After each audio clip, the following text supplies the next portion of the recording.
Hi guys, this is Dr. Aeronautics, and today we're going to be doing a Scramjet tutorial of the XR-2 Raven Star. First off, I am using the Angel Black skin, featured skin of the day, and we're at Bangor International Airport, which is in Maine, I believe. And you guessed it, like I said last tutorial, we're going to fly across the Atlantic Ocean. And actually, now that I think about it, I don't think I have any bases over there, which is going to stink. Let's see what we have to choose from. It looks like there's... No, it can't be Warsaw. I'm looking at bases to target. I actually really haven't considered where I want to land yet.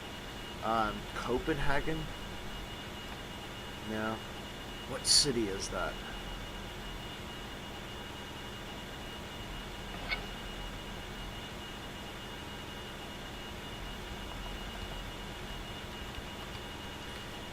What the heck.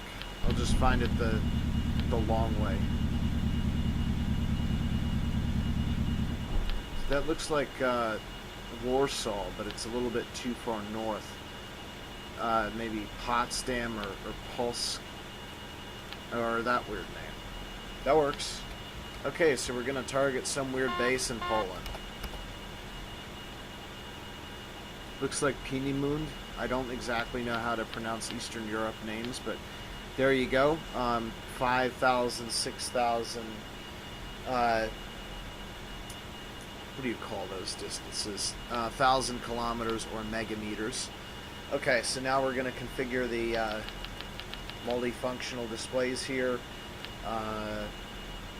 We're going to completely be flying in the atmosphere, so again, the surface.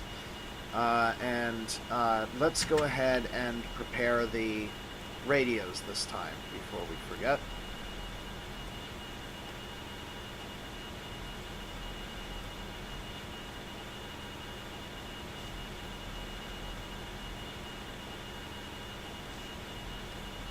Now, what was the name of that place again?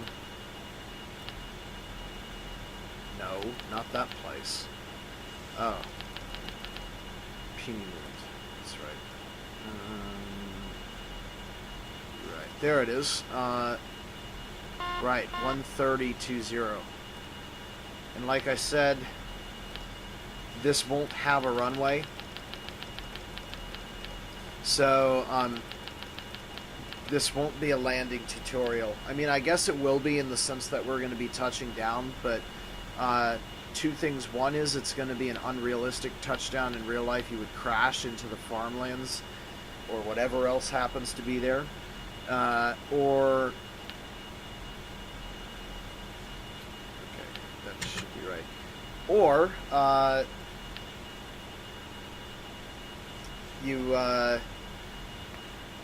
I think that's basically the end of it.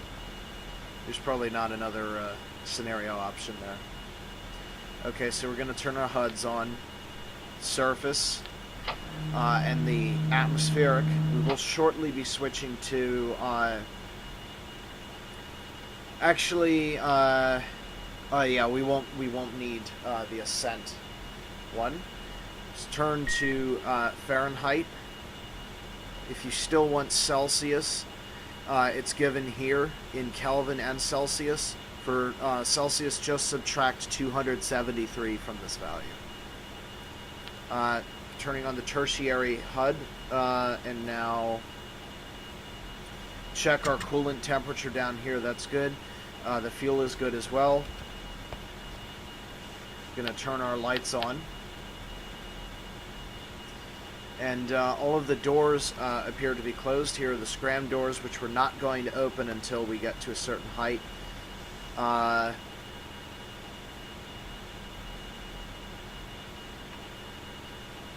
We also need to target an inclination. We're probably going to be using about 40. We're going to take off heading at about probably 40 degrees. And then we'll just manage that throughout, because we won't be leaving the atmosphere, so we can do that.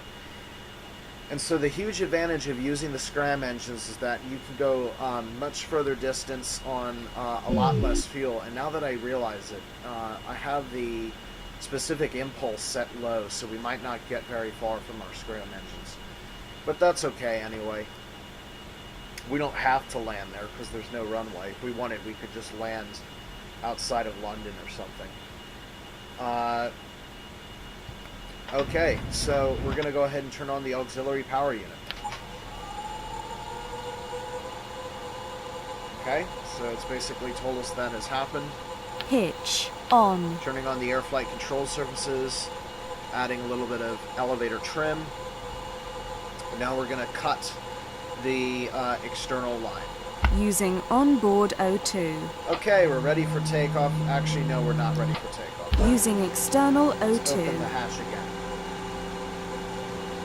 External cooling online. Next thing we're going to do is set the autopilot.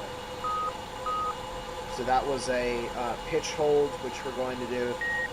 And then we'll go ahead and set an airspeed hold to what I think is going to be... oh yeah, I forgot I could do that.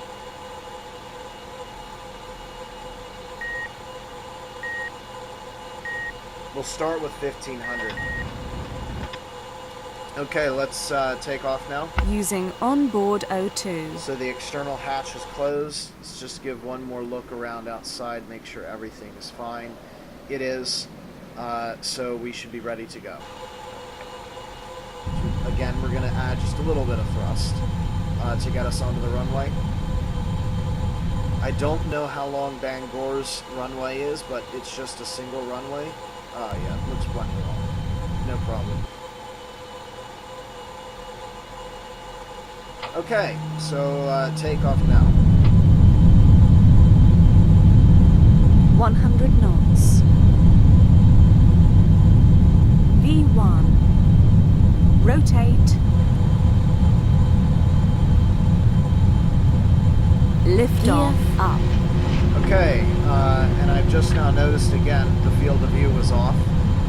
Gear I don't up know and why locked. I always notice it like right after takeoff, but that's when it becomes incredibly apparent.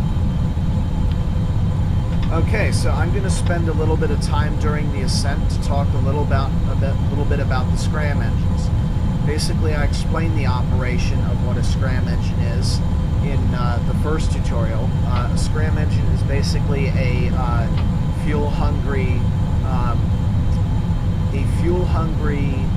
pipe that basically compresses gas because of the speed that you're moving at, supersonic.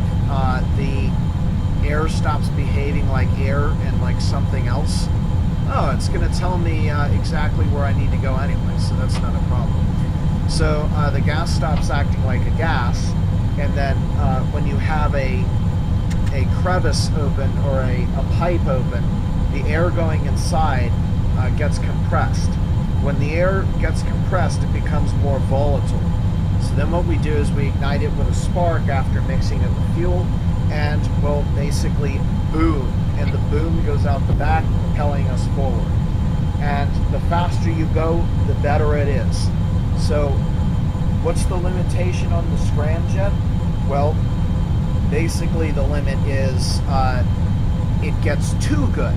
You go so fast that the scram engine cannot deal with the amount of explosions going on, and it heats up and it heats up and it heats up. And if you look at this, we're going to be looking at this all the time here on the Scramjet diffuser temperature. Right now it's going down along with the environment. But when we open the doors, it's going to heat up, and then when we start accelerating, it's going to move way up. And when it gets up near the top, Mach 1. you have to shut down. So there's the sound barrier. We're going to go ahead and get ready to do that. So we're going to throttle up now. So Scramjets become operational at about 85,000 feet and Mach 3. So what I typically do is level off at 85,000 and open the Scramjets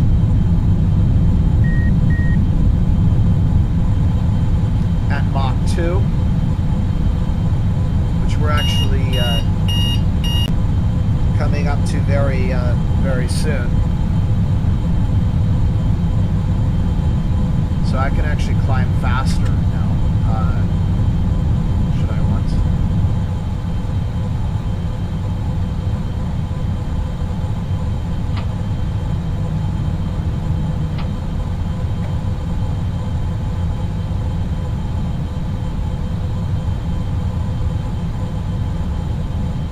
One of the things we do have to keep an eye on also are hull temperatures.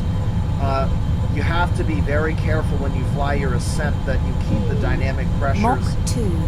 to a minimum. Okay, so there's Mach 2, the Mach 2 call out.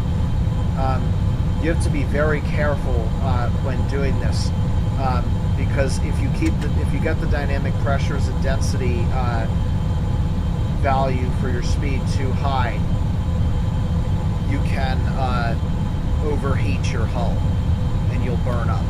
But you'll get a plasma cloud first, so you'll know. Okay, it's time. We're opening the scram engines now. And so you can see they are open now, and we're going to throttle them up now. And as we turn them on, you can hear that noise. I'm going to see how they're operating. Okay, I've just cut the engines off. The scram engines now have enough power to accelerate the ship under their own power, usually between Mach 2 and 3, and we're a little bit lower now at 70,000. We're also going down, which helps for that. So remember, it's the scramjet diffuser temperature here that we're watching. The scramjets are immensely powerful, and if left unchecked, they will accelerate us to about Mach 20, which is almost orbital velocity. I find that I very rarely use my main engines once above 80,000 feet for the entry. Okay, so here's what I was telling you about the hull temperature. It's coming up already. So what we're going to have to do now is throttle back and maintain this. If we look underneath, it's not quite red yet, but we're getting close. Mach 4. See now we're still accelerating. Our scram engine, or rather a scram tank has come down considerably, at 90% now. We're also going to keep an eye on our dynamic pressure. We want to hold 24 kilopascal dynamic pressure, and that will give us very fuel efficient mode. You can see here, this is the efficiency of the scramjets here. Lower values mean higher efficiency. So we want to try and get that as low as we can. Mach 5. Okay, so we're approaching our target dynamic pressure, so I can begin adding a little bit of thrust here. We're going to check our coolant temperature. That's in an acceptable range, and our APU fuel is all right as well. Mach 6.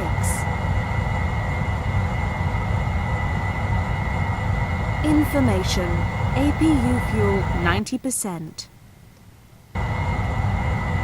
Okay, dynamic pressure's going up again, and look. The hull is already getting hot. You can see it's beginning to glow red. And we're above 1,000 degrees C, which is, I think, is kind of ridiculous. That just means that we're basically wasting fuel. So, unlike the XR-2 scramjets, sorry, not the XR-2, the Delta Glider scramjets, which were basically useless, like I said, these will take you all the way up to Mach 20. So, we'll get very close to ballistic trajectory when we're up to our cruising speed. Mach 8. Okay. And the scram engines are very powerful. Look at the Z acceleration. That's in meters per second squared. We're at about 2.5 Gs of acceleration. Mach 9. Look at that. That is only the scramjets doing that. It's magnificent machine this is. You can hear they're very loud Mach now. 10. Keeping an eye, the temperature is doing okay. The scramjet diffuser starting to get a little bit high, so that's going to lower our efficiency. Mach 11. If you see here, our scramjet diffuser temperatures are coming up now. Those are largely a function of speed. We're going to go ahead and switch this off to pitch now. On. Actually, that's going to make it weak. Just fine. And then down here, coolant temperature's gone through 40 C, but that's okay. Mach 13. I'm losing control of the air flight control services. Rotation. So I'm going to activate the reaction control system,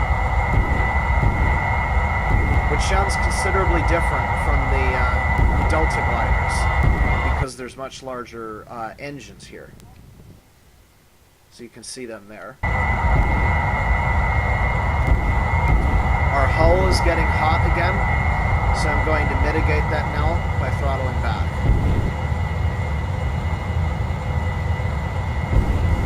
Okay, if you haven't noticed, we are moving exceedingly fast. We're at 11,000 miles per hour right now, and our orbit is almost ballistic.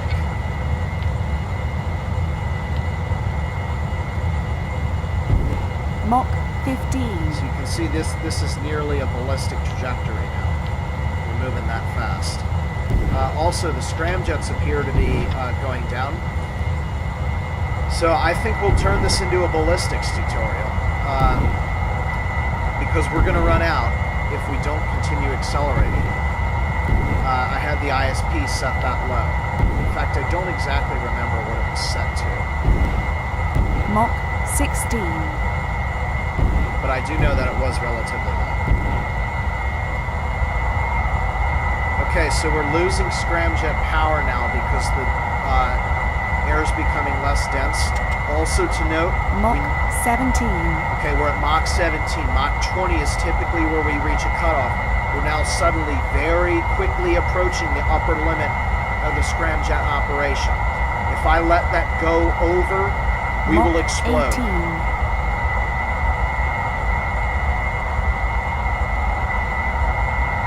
So you must be very careful when operating the scramjets here. We're going to switch this off to orbit now. Okay, we're getting close. Prepare for the throttle down. And I believe it's 7420 or something like that. We're approaching the... 20. Okay, there's the yellow range. We have Warning, to shut down. scram fuel low. Okay, that's perfect timing. Now you must close the scram doors. If you do not close the scram doors... Oh, that's cool. It's trailing into the distance. That's the end of our scram engine ascent. We need a little bit of main engine power now to complete the ballistic, so I'm going to add that now. If you do not shut the scram engine doors, as you accelerate, which I'm doing now, when they open up, you will continue heating up the scram engines and you will explode the ship. I've done it once. Mach 21. Just after I started using the Delta glider. Okay, I'm having the same problem I had with the HUDs in the MFDs. I had this problem when I started using the XR-2. Or I made that mistake once. Okay, I'm going to take a look at the ascent Mach HUD 22.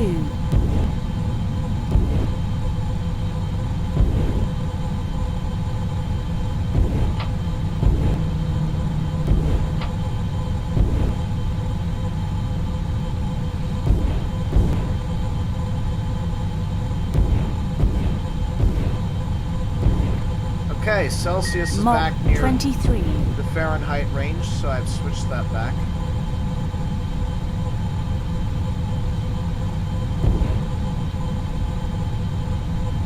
I'm going to use just a little bit more main engine power here to complete the ballistic. Mach 24.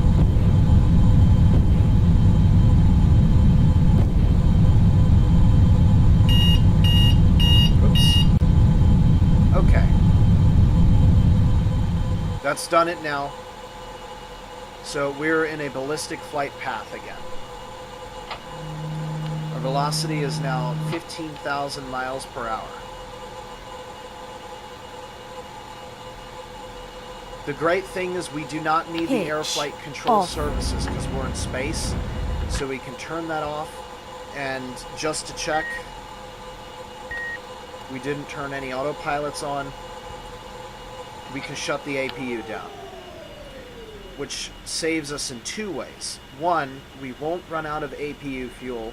And two, our coolant temperature goes up much faster when... actually, you know what? When it's open. We're actually high enough. And we're going to be... yeah, we're going to go up to 133 kilometers. So I'm going to open the radiator now. And that will cool us down to when we go into the atmosphere. And you're going to be really lucky because you're going to get a little bit of a sneak peek reentry tutorial. We're moving fast enough and we're high enough. Okay, there it's gone in the minus region and minus 100. So now we're on Kelvin. And we're actually quickly approaching reentry, actually. We are moving high enough and we are moving fast enough that we have to deal with the atmosphere. Otherwise, we're going to explode. So what we do in that case is we prepare to reentry. So prepare the reentry autopilots and center of gravity shifting. So we're going to hold an angle of attack instead on this autopilot. Very high value. 35 degrees to start. Information. APU running. And I'll explain more about the... right, so that's open. I'll explain more about the dynamics of reentry and basically how it's done. But the focus of this tutorial was the scramjets. So because of that, I'm going to be giving less detail on the on what you need to do and more about what's happening.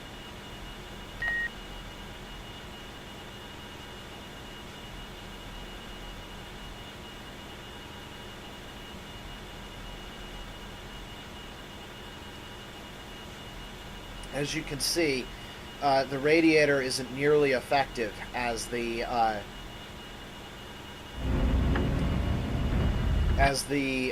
external cooling line because the coolant temperature is going down very slowly. We're nearly out of scram engine, which is fuel, which is okay because we won't need it again. And what else was my excuse? It makes us lighter. If you look at our mass here, a typical high mass is would be 100,000 pounds, and here it is now, down to 60,000 pounds. So we're considerably lighter. When I say typical, I mean a fully loaded mass with like payload and stuff.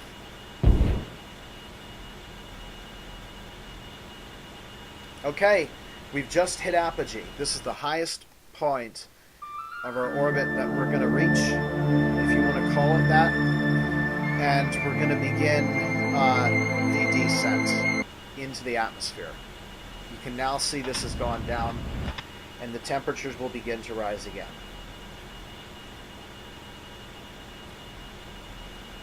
Because we're not moving at the full orbital velocity, interface will probably be about 55 kilometers.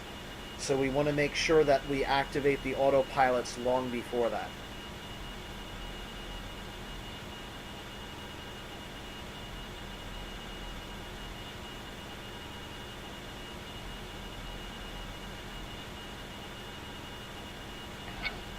I'm going to fast forward on 10x until we reach 85 kilometers.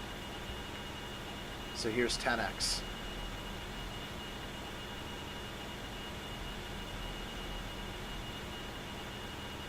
You can see the temperatures are going up.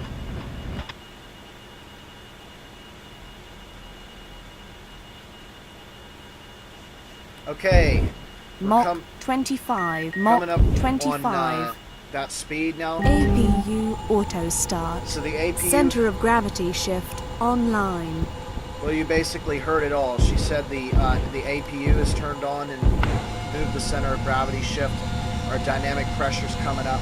We're going to close the radiator, and we're coming Mach up. 24. We're going to prepare for reentry. We're not necessarily aiming for this, but it would be cool to see if we got there anyway. I'm now keeping an eye on the values from here. This is the reentry display here. I'm keeping an eye on these 23. values here, and I'm going to manage these. Also, we're going to keep an eye on our temperatures are beginning to rise. Do a Reentry check. All systems green. We're all set. Mach 22. Okay, I'm going to lower the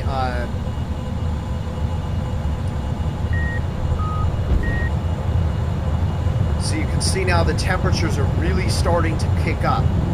And the idea is we need to 21. shallow our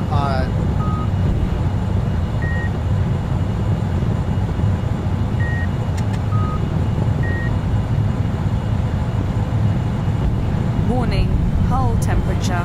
right now. Warning, hull We're temperature. getting very close now to the Warning, to the limit. hull temperature 20.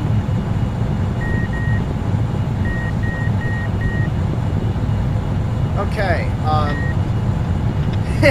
that was a little bit scary. I think what's going on is that we still have a high mass because of the, yeah, that's a considerable amount of our mass because of our main fuel.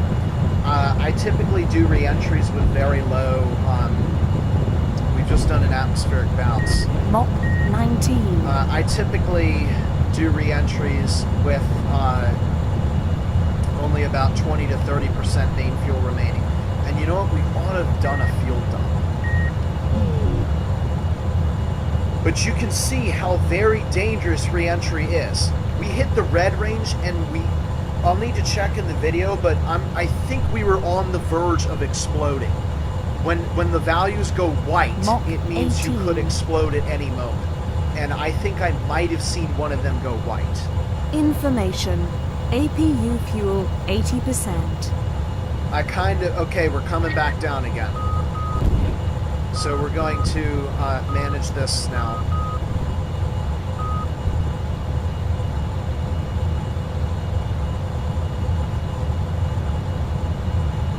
Mach 17.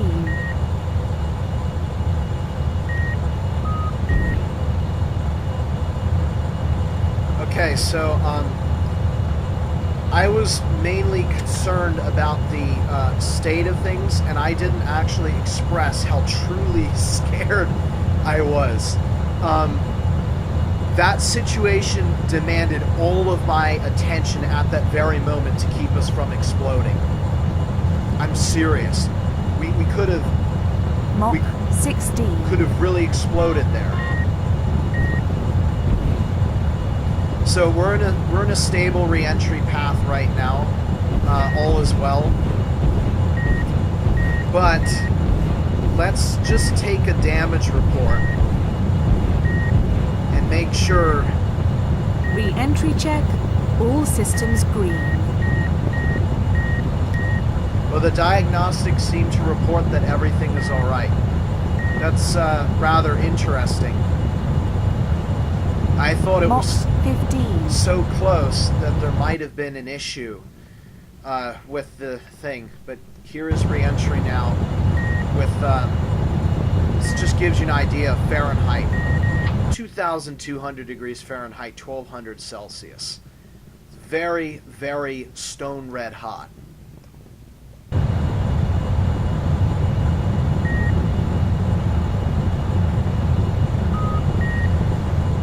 No use aiming for the base now. Mach 14. So I went ahead and leveled the bank there.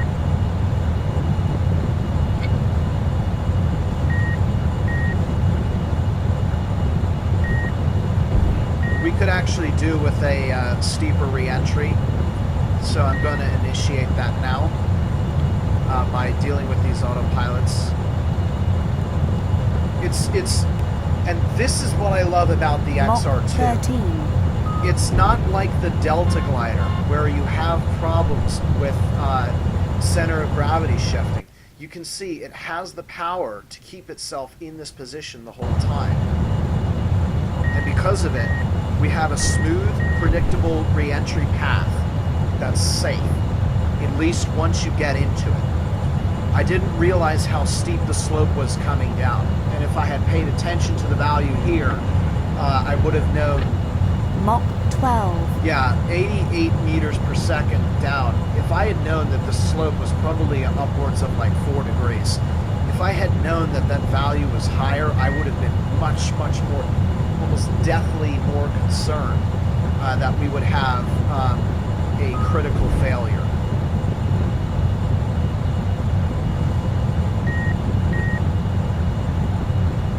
Mach 11.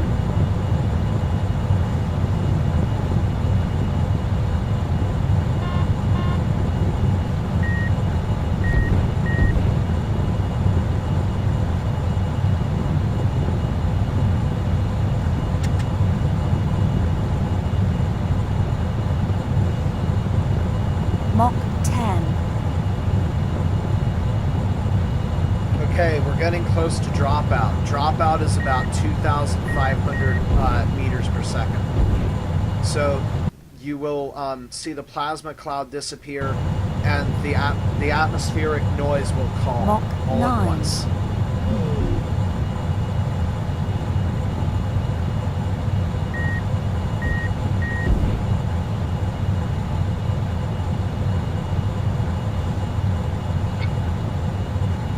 Mach 8.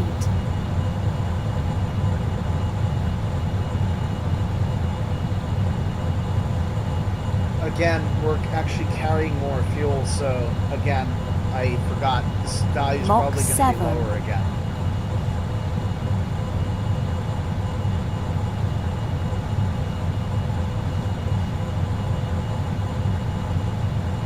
Mach 6.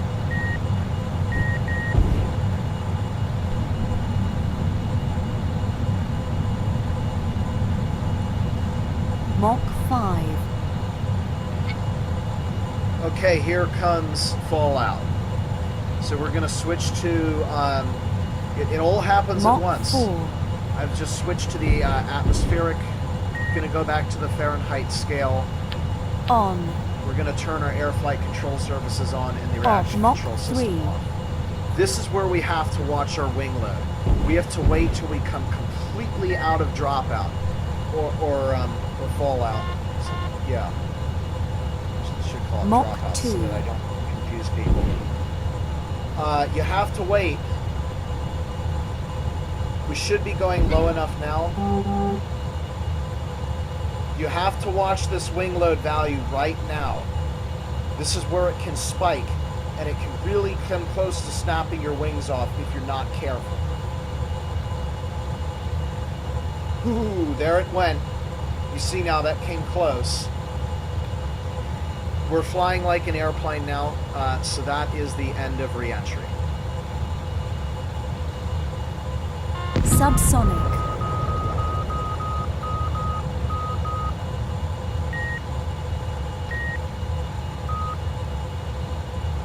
Let's just reset our autopilots here. And our nose is at 160 degrees Fahrenheit on the final descent.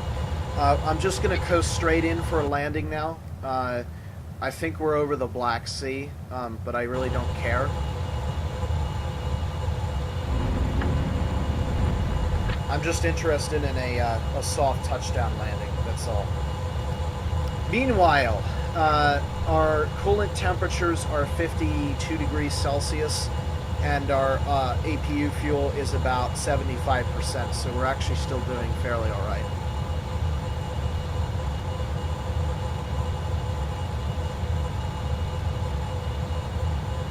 To expedite the descent, I will go ahead and activate the air brake. We're moving slow enough that we can safely deploy it.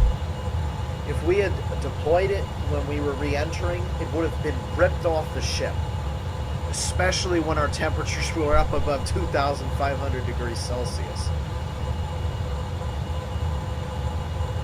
I think I was a little bit quickly judgmental about that, forgetting that even though we weren't at full orbital velocity, that still was countered by the fact that I had more fuel, and in fact made for a double deadlier situation.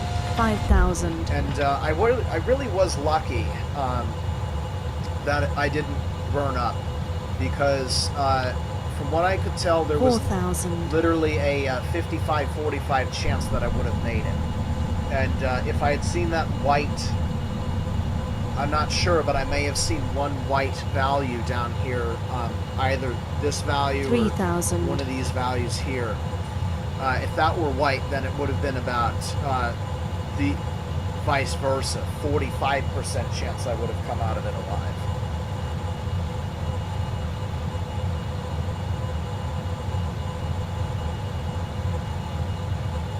So we're just gliding down to the surface right now.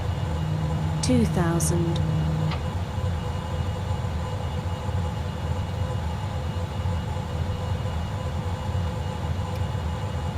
You are cleared to land. One of the great things about not having a runway is being able to make a very gentle final approach. So I'm going to go ahead and put the gear down now. 900. 800. 700. Gear down and locked. 600. 500. 400. 300. 200.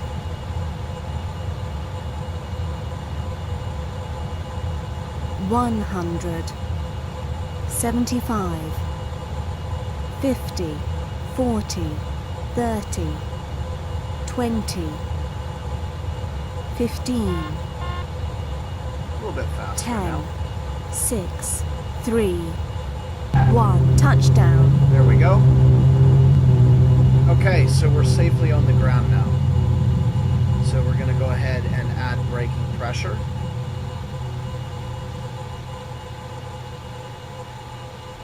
$100 knots. Okay, and when we get wheel stop, we'll be able to continue. Wheel stop. There we go. We're going to go ahead and release all the elevator trim pressure. Air control services off. And now we're going to open up the external cooling. Watch how quickly this goes down. It's hot. So External cooling cool online. much more rapidly, especially when I shut down the auxiliary power unit.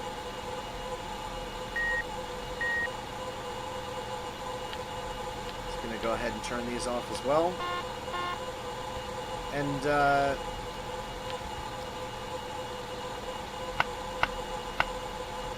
don't think there's anything that we actually else need to open up, so we can go ahead and kill the APU. See, now this is coming down much faster. We're safely on the surface. I wouldn't touch the front of my craft if I were you. But yeah, so I hope you guys enjoyed this Scramjet tutorial and almost pseudo reentry tutorial / fail. And I will see you guys next time for the orbit ascent tutorial, and then we're going to do a tutorial on specific reentry. And I promise you guys I won't mess that one up. So this has been Dr. Aeronautics and my orbiter tutorials, XR-2 the 4th, I think. And I will see you guys next time. Bye.